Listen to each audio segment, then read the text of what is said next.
Share with us some of the challenges that you envisage in a multi-party negotiations, where you have more than just one party. What are some of the risks, some of the challenges that occur? Again, it's really about dealing with people.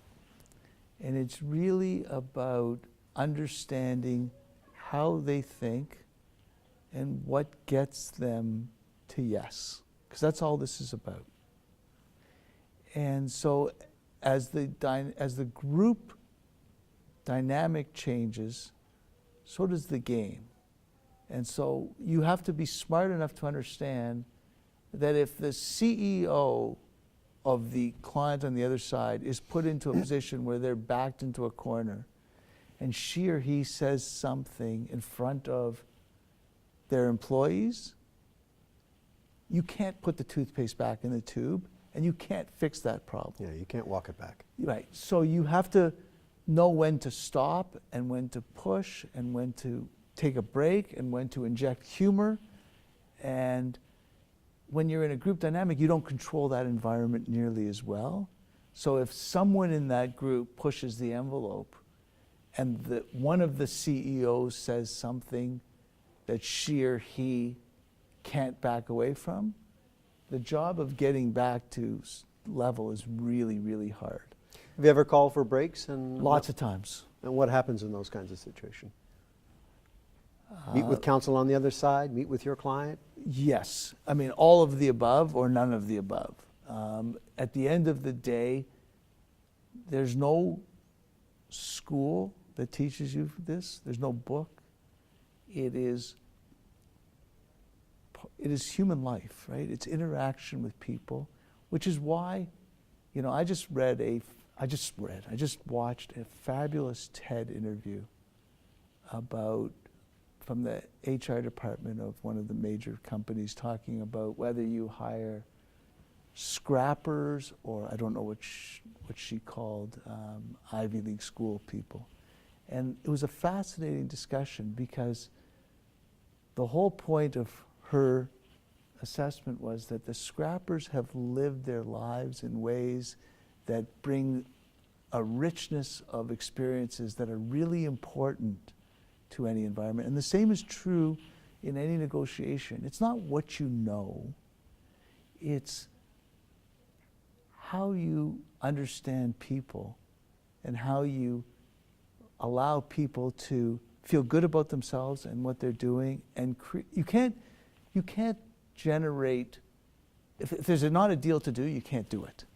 But the greatest harm in the whole world is when a deal doesn't get done because one of us messed up the relationship.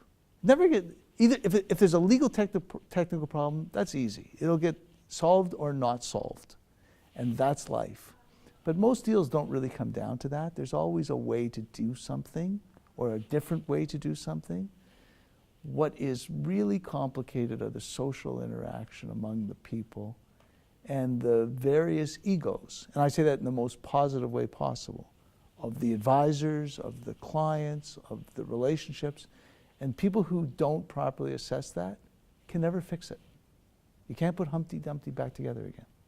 And that is tragic, because tragic. We're only dealing with money, thank goodness, but tragic in an economic sense. How have you dealt with difficult people? You must have come across a few in your time. I have.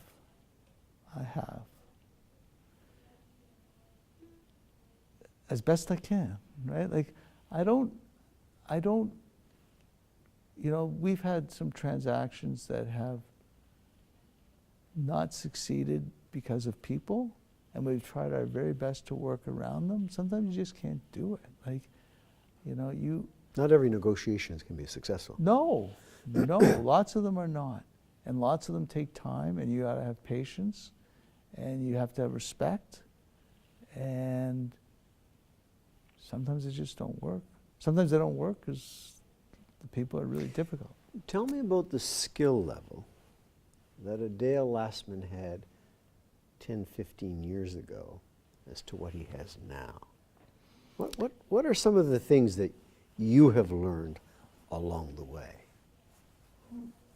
Well, first of all, you need credibility. And credibility only comes with time.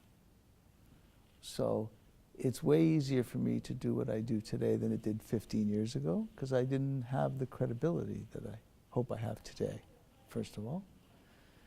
And secondly, just... And by the way, to the audience, he has enormous amounts of credibility. I've checked with umpteen different sources. You have a reputation of being very competent, a very seasoned advisor, a very trustworthy individual, and a person with great integrity.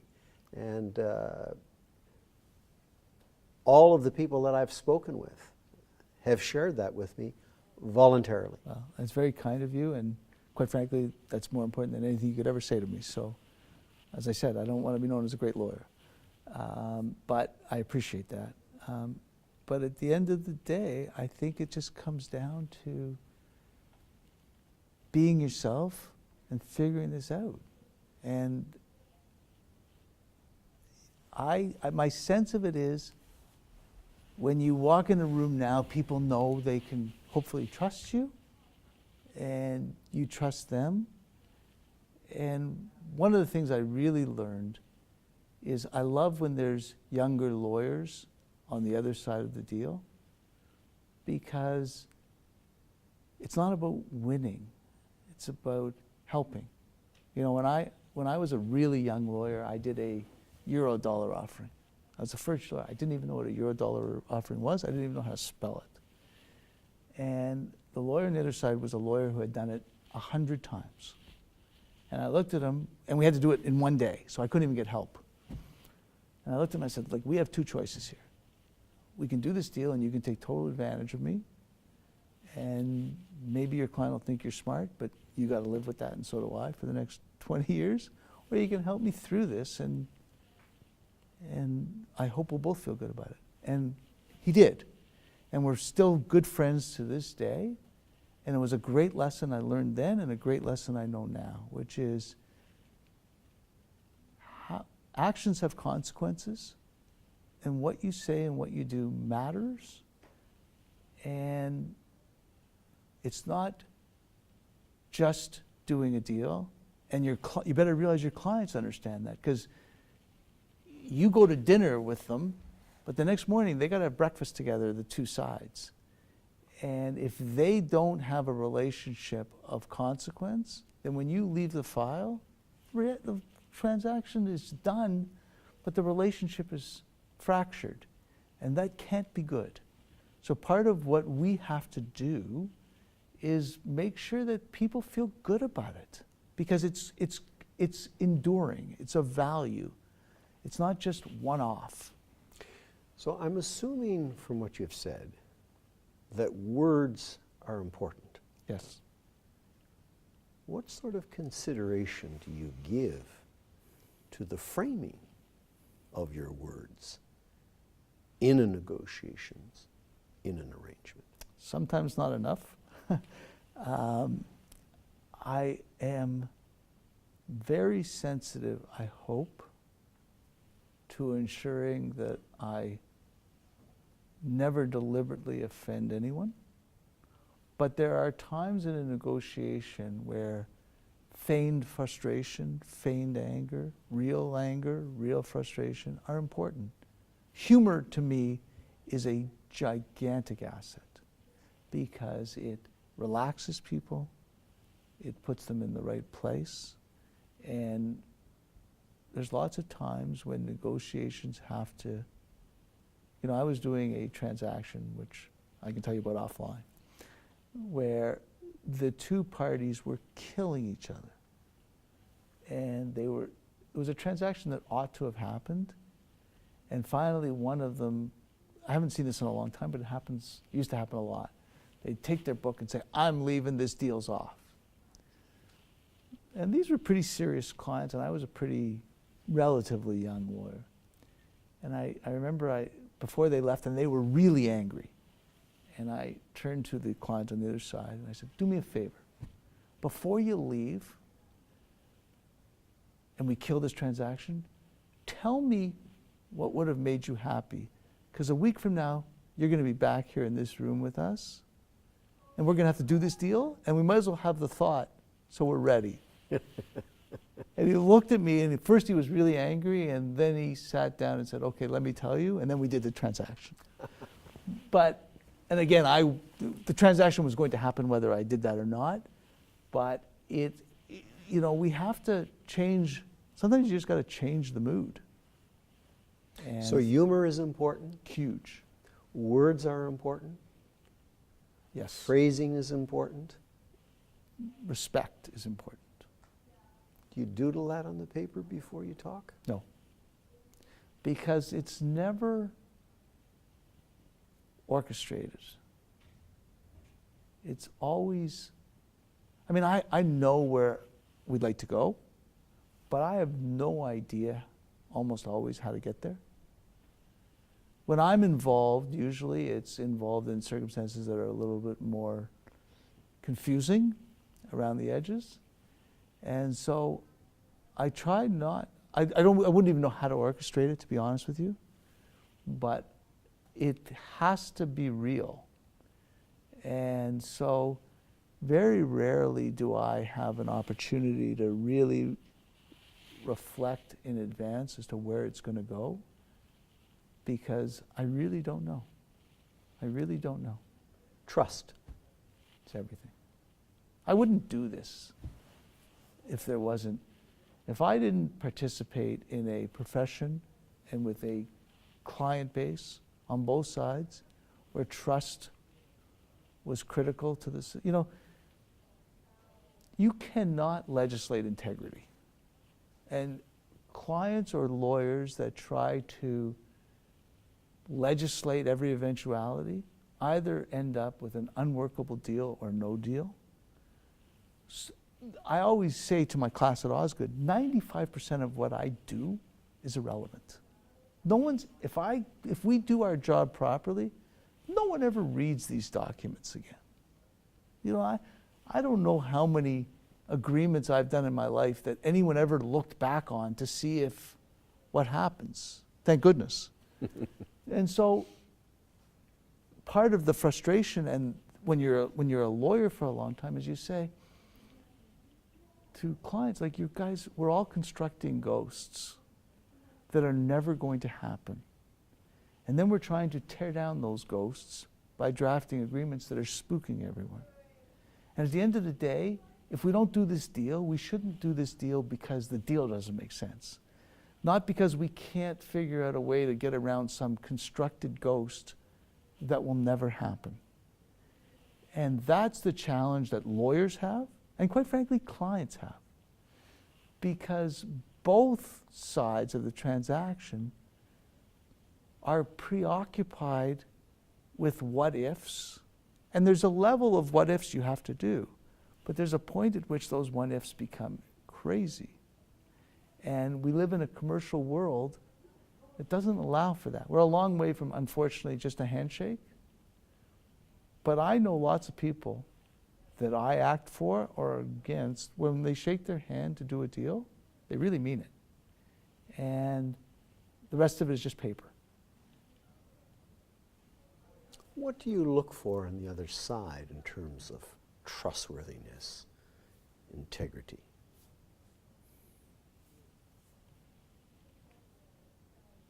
Just a sense of, you look them in the eye, you talk to them.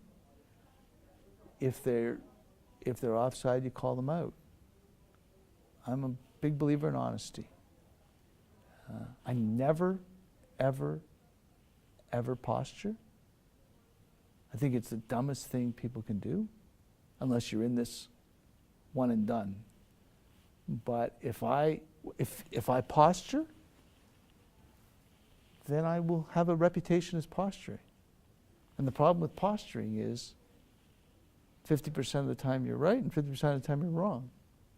So your behavior is very trustworthy. Absolutely.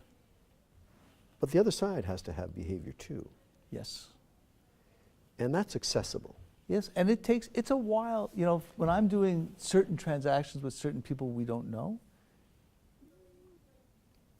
they find me a little off-putting sometimes because I really just tell the truth. And they think I'm posturing. And it's in a different context usually. So, I mean, I was just in the business, I just bought a cottage. Never bought a cottage before. I don't really deal with real estate people because I bought my house a long time ago, and I know the cottage, I know the real estate game. So I said to the agent on the other side, I didn't have an agent, and I said, this is what I'm going to pay. But I said, but you got to understand me. Like, this is really what I'm going to pay. I'm not going to pay a penny less. I'm not going to pay a penny more. And I get it if they don't want to sell it. But if they say yes, I'm not going to do an inspection and say, I want $50 off. And I'm not going to accept $50 more.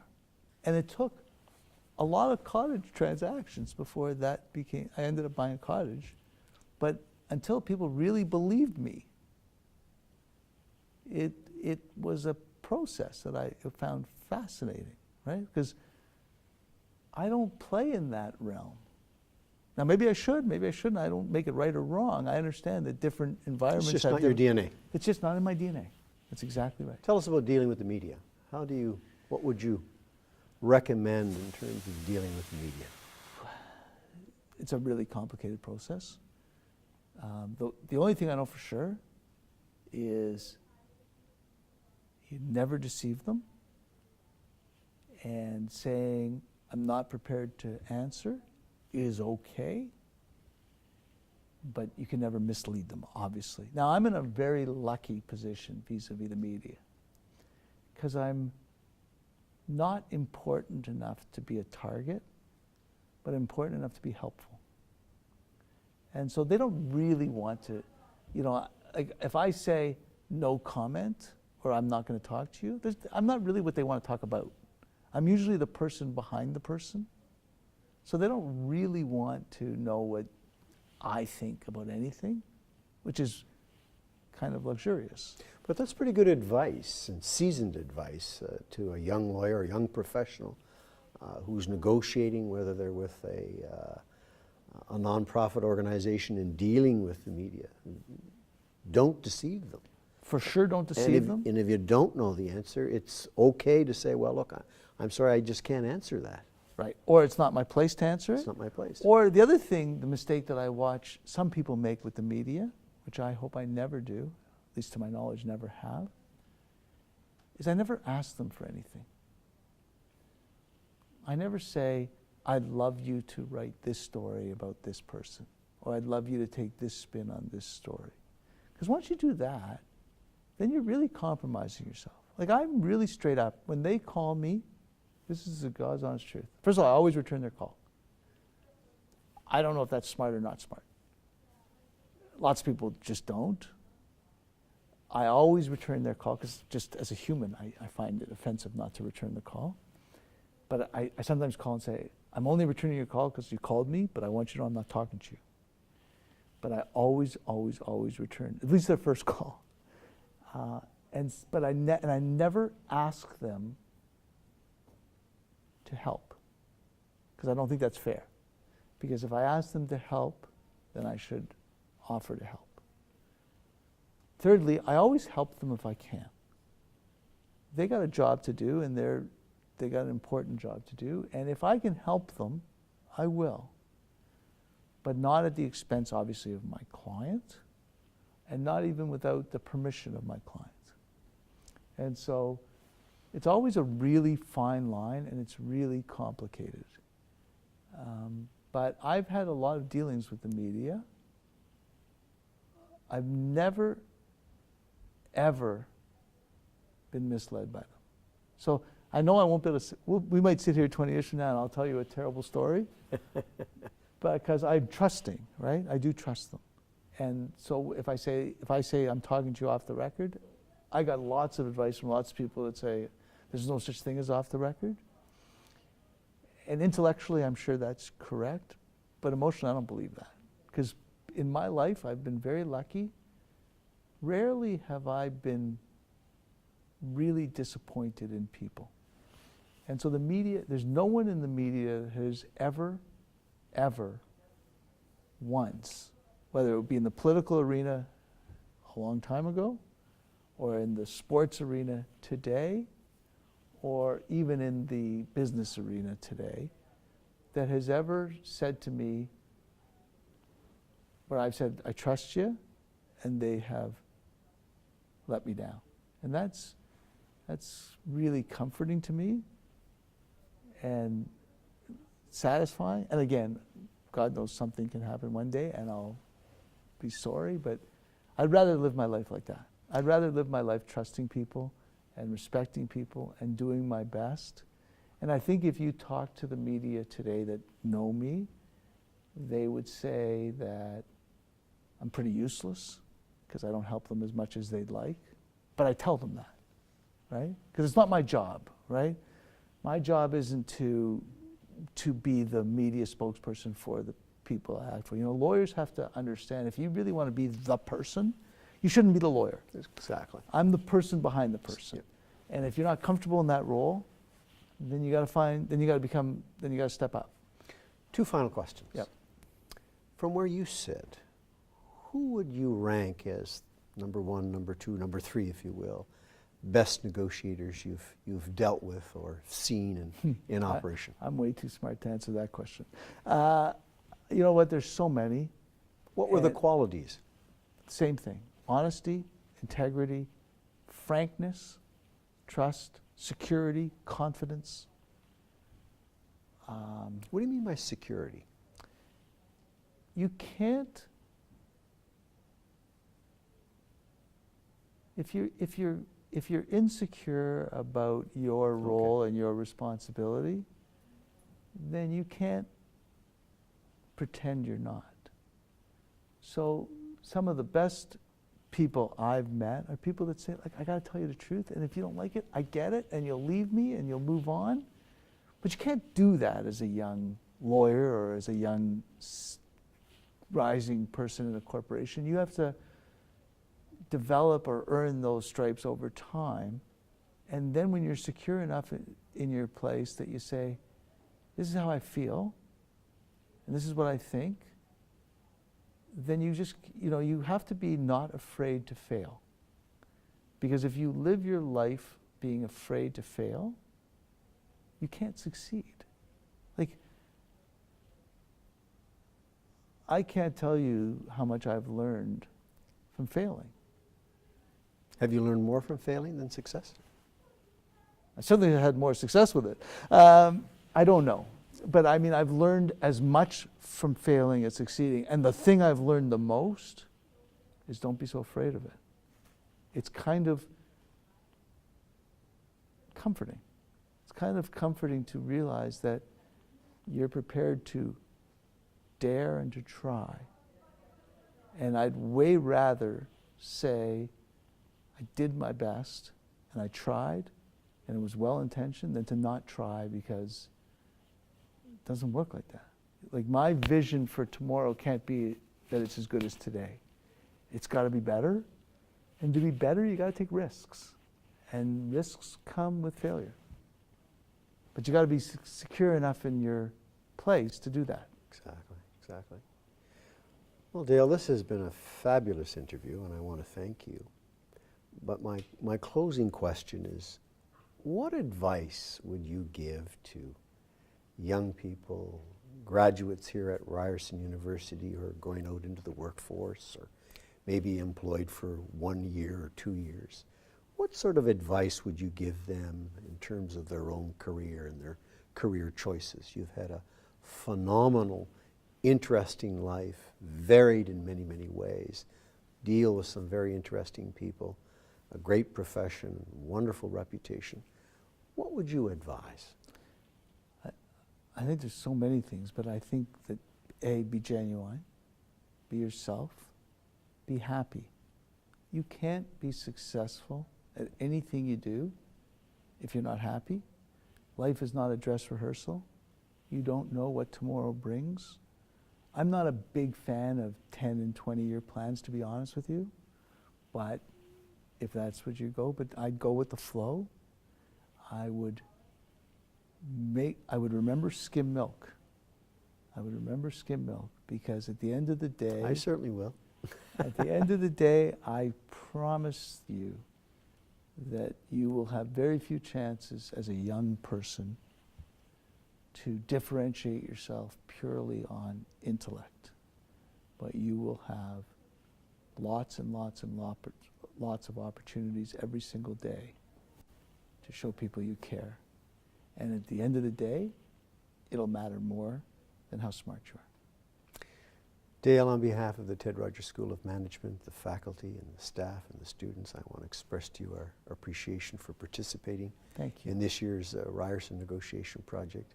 It's been a phenomenal interview. Thank you. Thank It's you so flattering much. to have me. Thank you. Thank you. Thanks very much. Thanks so much. Thank you.